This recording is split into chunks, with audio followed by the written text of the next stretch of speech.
Let's talk about something real quick that's so close to my heart, right? Credit cards, money. Credit cards can be your best friend or your worst enemy. If used in the right way, they can help you build credits and rewards and even protect your money. But if used in the wrong way, they can trap you in debt that would take years to pay off. When I first got my first credit card, I honestly had no idea how interest worked or what was the minimum payment or what that even meant. And like a whole lot of beginners, I fell into the trap of just paying the minimum and letting the debt pile up. And that's why this video, I'm going to be breaking down to you everything you need to know about credit card as a beginner and how they work, what the interests really mean, what the minimum payment trap looks like, and how you can use them responsibly to build credit without ever going into debt. Welcome back to my YouTube channel. My name is Naz, and if this is your first time here, you're welcome. This channel is all about money and investing for beginners. I keep things simple so you can take control of your finances without feeling overwhelmed. And if you're new here, please go ahead and hit that subscribe button, turn on that notification bell so you do not miss any future videos from me. Now let's dive into today's video. Credit card. How does credit card actually work? A credit card is not a free money. This is a biggest myth. A whole lot of people think it's free money. It's not a free money. It's basically a short-term loan. Every time you swipe, the bank pays for your purchase and you agree to pay them back later. That's basically what that is.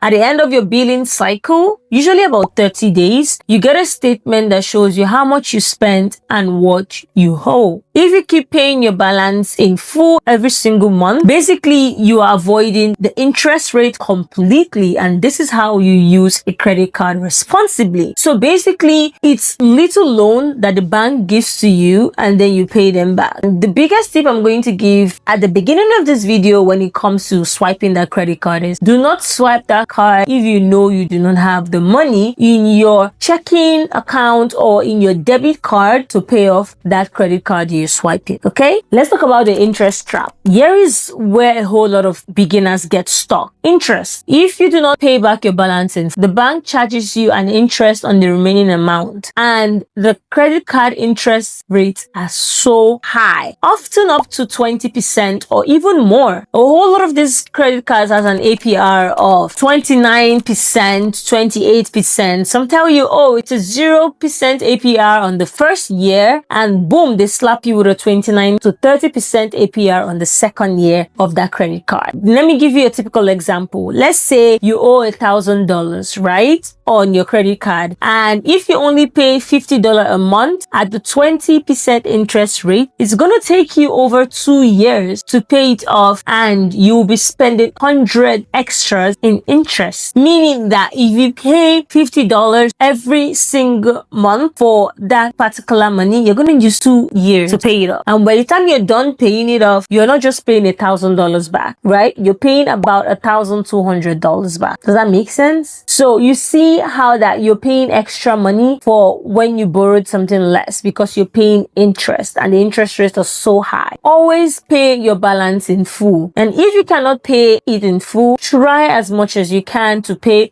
more than the minimum so that you do not fall into this debt spiral. A whole lot of people get stuck on, oh yeah, the minimum payment is just $50 a month, but you can afford to pay $200. Pay the $200 so that this particular money would go down significantly. Now, instead of taking you over 2 years to pay it off, you could be paying it off in less than 6 months without paying so much in interest, if that makes sense. Now, the third one is going to be the minimum payment myth. When it comes to your statement, right, you're going to see a line that clearly states minimum payment due. This is the absolute smallest payment that you can make to avoid late fees. It doesn't say that when you pay this money, that's all you need, right? It's just the absolutely smallest payment that you can make so that it's not going to reflect on your credit score or your credit report saying that you have a late fee, right? But now here is the trick. The bank sets this super low on purpose. Why, you ask. Because if you pay the minimum, your balance barely goes down and the bank makes more money off you in interest. So basically, if you pay $50 for a $1,000 loan or $1,000 credit card balance, instead of it going down to $950, you're going to see it go down to $980. So basically, you're paying $20 towards the actual balance and $30 into interest, right? Minimum payment is basically a trap. Like, it's like treading the water. You can never actually move forward. You're just going to be stuck there. So if you keep paying $50 every month, hoping that, oh, my $1,000 balance is going to go down like this, it's not going to go down, right? They're going to move almost half of the money, if not 50% of the money that you paid, into the interest and the rest into the actual payment. That's why when you have more money, try as much as you can to pay way above your minimum payment every month. Now let's talk about how to actually use this credit card to build a good credit. This is the positive side, right? When it comes to credit card, if you use your credit card wisely, I'm telling you, they say it's one of the easiest way to build a strong credit score. And there are just 3 simple rules to follow. Number 1 is always pay on time. Your payment history makes up 35% of your credit score. Number 2 is going to be to keep your utilization low, to keep your credit utilization really low. Ideally, under 30% of your limit is the ideal credit utilization. So, for example, let's say you have a credit card limit of $1,000. Try to stay under $300. And it goes up like that, right? Let's say you have a credit limit of $10,000. Try and keep down your utilization to $3,000. So basically try to use below $3,000. This way your utilization is under 30%. Now this is the ideal, but I'll advise you that you try to use about 10 to 20% instead of the 30%, right? This will definitely keep your utilization low, right? And then the third simple rule is going to be, do not open many credit cards too fast. Try and build slowly and responsibly. The truth is that once you start, there are a whole lot of banks will tell you, oh, open this card with us, open that card. Oh, you're just going to experience a little dip in your score and you come back up, right? Try as much as you can to not do that, because one of the things that your credit score is calculated upon is also the length of your card. So the average length of your card. For example, if you have a card and your card, the oldest one is about 5 years ago. That was the last time you opened a credit card. If you open another credit card today, that means you've opened it's just 0. And by the time it's reporting, let's say it's going to be like what, 1 month or 0 month, it's going to bring down your credit score, because now your average credit history would come down, because that's how long you've had these cards for. So try not to open a whole lot of cards everywhere. Try as much as you can to take it easy. Alright, follow these rules and your credit card will turn into a tool that is helpful for you to qualify for loans, apartments, and even lower insurance rates after in life. You know, try as much as you can to, when you follow these rules, you see it gives you a better credit score. And honestly, better credit score opens a whole lot of doors for you. Now, let's do a practical beginner's tip.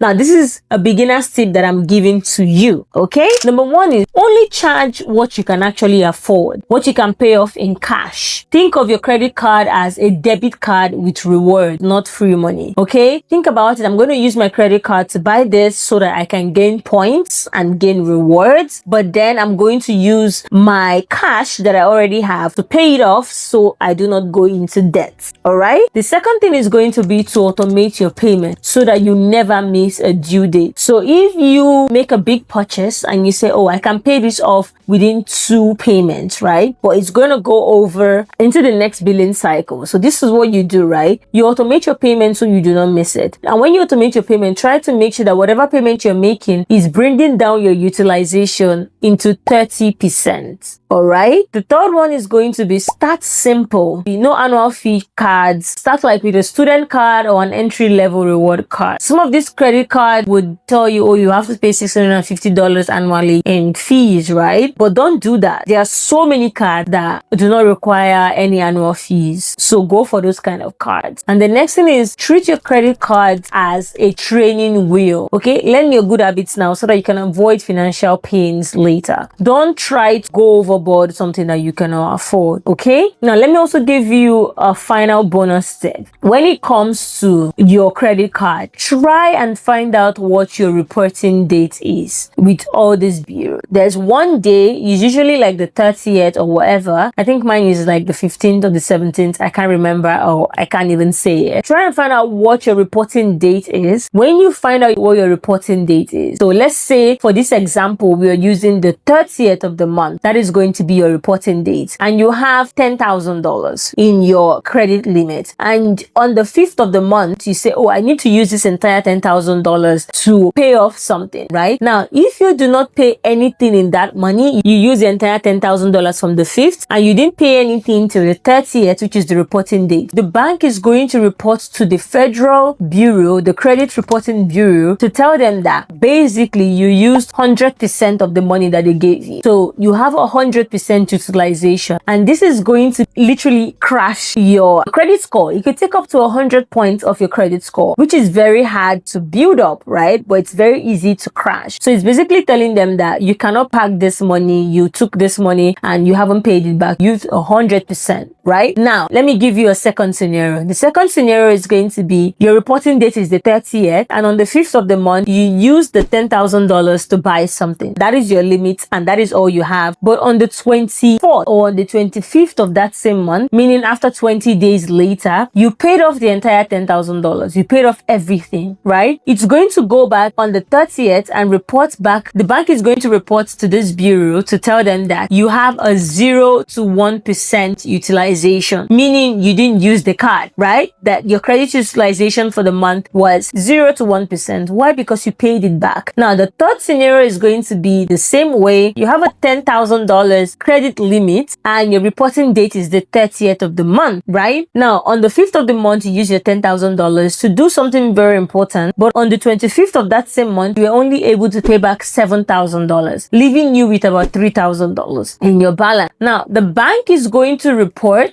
to the bureau that you have a 30% utilization, meaning that you use under 30% of just what they had given to you. Now, this is a fair place to be, right? 30% is not bad. We want to keep our utilization under 30%. Okay? So basically, that's credit card in a nutshell. It's a powerful tool that, if used right, it's amazing. And it's also a dangerous trap if used wrongly. Pay them in full, avoid minimum payment trap, and use them to build your credit score instead of burying yourself in debt. Now, if you found this video helpful, make sure to like this video, put down in the comment section, let me know what you want me to cover, subscribe for more beginner-friendly finance tips, and also drop a comment if you want me to cover a specific credit strategy like reward, travel hacking, or balance transfer in a future video. Let me know what you like in this video. And remember, this is Naz and we're building wealth together. I will see you in my next video.